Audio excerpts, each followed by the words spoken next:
اعوذ باللہ من الشیطان الرجیم بسم اللہ الرحمن الرحیم۔ میں ہوں ریسرچ اسکالر محمد سلیمان عریجو۔ آج ہماری ریسرچ کا عنوان ہے اعوذ باللہ من الشیطان الرجیم۔ قرآن پاک تمام انسانوں کے لیے راہ ہدایت ہے۔ سورہ 2 بقرہ آیت 185۔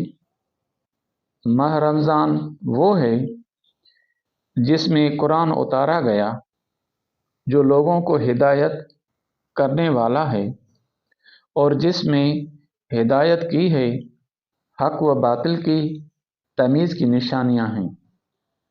اللہ تعالیٰ نے نبی کریم صلی اللہ علیہ وآلہ وسلم کو حکم دیا کہ آپ اس قرآن کی صداقت کی شہادت دیں۔ سورہ 6 انعام آیت 19۔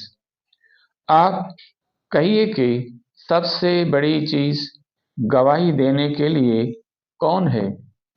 آپ کہیے کہ میرے اور تمہارے درمیان اللہ گواہ ہے، اور میرے پاس یہ قرآن بطور وحی کے بھیجا گیا ہے تاکہ میں اس قرآن کے ذریعے سے تم کو اور جس کو یہ قرآن پہنچے ان سب کو ڈراؤں۔ انسان کو ہدایت حاصل کرنے کے لیے قرآن پاک کو پڑھنا ہوگا، لیکن اللہ تعالیٰ نے قرآن پاک کو پڑھنے سے پہلے حکم دیا ہے کہ آپ مجھ سے شیطان مردود کے شر سے پناہ مانگیں۔ سورہ 16 نحل آیت 98۔ بس جب آپ قرآن پڑھیں تو پناہ طلب کریں اللہ کی شیطان مردود کے شر سے۔ اگر آپ اپنے آپ کو اللہ تعالیٰ کی پناہ میں نہیں دیں گے تو شیطان آپ کے آڑے آتا رہے گا۔ سورہ 36 یاسین آیت 62۔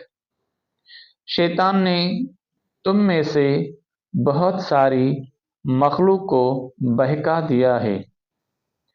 قرآن پاک سراسر راہ ہدایت ہے، ہدایت لینے والے اہل علم لوگوں کے لیے۔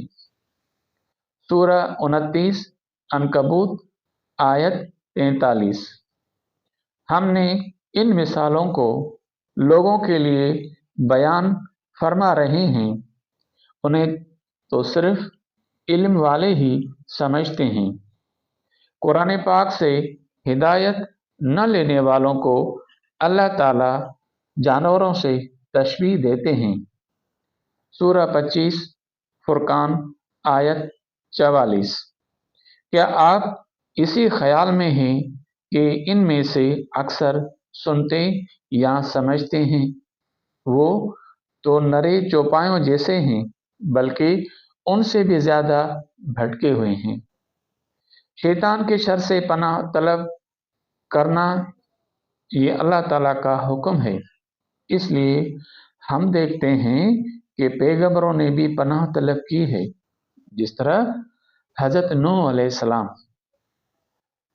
سورہ 11 ہود آیت 47۔